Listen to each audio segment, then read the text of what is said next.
Pernah tak anda terfikir, apa rahsia di sebalik setiap karya seni yang hebat atau reka bentuk yang menakjubkan? Semuanya bermula dari satu perkara yang sama. Satu unsur yang nampak sangat asas, tapi sebenarnya sangat berkuasa, iaitu garisan. Jom, hari ini kita selami apa sebenarnya kekuatan garisan ni. Soalan yang menarik kan? Cuba kita fikirkan sekejap. Sebelum wujudnya warna, sebelum ada lagi bentuk-bentuk yang kompleks, apa yang ada dulu? Apa alat pertama yang digunakan oleh bukan sahaja pelukis dan pereka, tapi oleh alam semula jadi itu sendiri? Sebenarnya, jawapannya ada di sekeliling kita, dalam bentuk yang paling asli, paling semula jadi. Cuba tengok betul-betul pada urat-urat daun atau corak rekahan pada tanah yang kering. Malah alunan ombak di pantai tu pun, kan? Semuanya adalah garisan. Dan bukan setakat alam semula jadi tau. Garisan ni jugalah yang membentuk struktur dunia yang kita bina. Contohnya, macam jambatan ni. Nampak tak kabel-kabel yang tegang tu? Itulah garisan yang bagi kekuatan pada jambatan tu. Sama juga macam rangka bangunan pencakar langit. Boleh kata, garisan ni macam tulang belakang kepada semua ciptaan kita. Dan sudah tentulah, dalam dunia seni, setiap karya itu bermula dengan apa? Ya, dengan satu garisan. Ia adalah sentuhan pertama artis pada kanvas, satu titik yang mula bergerak, dan dari situ terciptalah sesuatu dari yang asalnya kosong. Baiklah, sekarang jom kita fahamkan dengan lebih mendalam lagi apa sebenarnya maksud garisan ni, terutamanya dalam konteks bahasa seni visual. Inilah definisinya secara teknikal. Garisan tu pada asasnya adalah jejak satu titik yang bergerak. Itu je. Bunyi macam mudah sangat kan? Tapi jangan pandang rendah. Dari definisi yang nampak ringkas nilah lahirnya segala keindahan dan kerumitan dalam dunia seni. Kuasanya memang luar biasa. Tapi kena ingat ya, bukan semua garisan tu sama.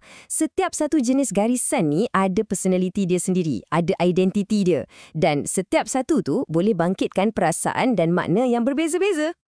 Jom kita tengok beberapa contoh. Ada garisan tebal yang nampak sangat kukuh. Ada pula yang nipis, nampak halus je.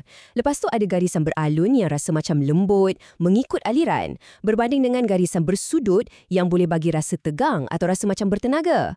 Nampak tak? Setiap jenis garisan ni sebenarnya macam alat untuk kita sampaikan emosi.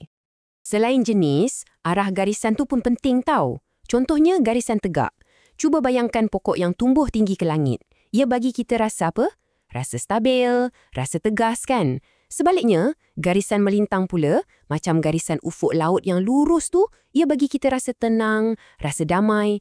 Inilah yang pelukis selalu gunakan secara strategik untuk kawal mood dalam karya mereka. Dan alat yang kita guna untuk buat garisan tu pun akan bagi karakter yang berbeza. Kalau guna pensel, garisan jadi halus dan tepat. Tapi kalau guna arang, garisan jadi lebih kasar, lebih dramatik. Kalau guna burus pula, artis boleh main dengan garisan yang mengalir, sekejap tebal, sekejap nipis. Jadi jelaslah kat sini, alat yang dipilih tu sendiri dah jadi sebahagian dari ekspresi seni. Okey, jadi sekarang kita dah kenal jenis-jenis garisan dan apa yang membezakannya.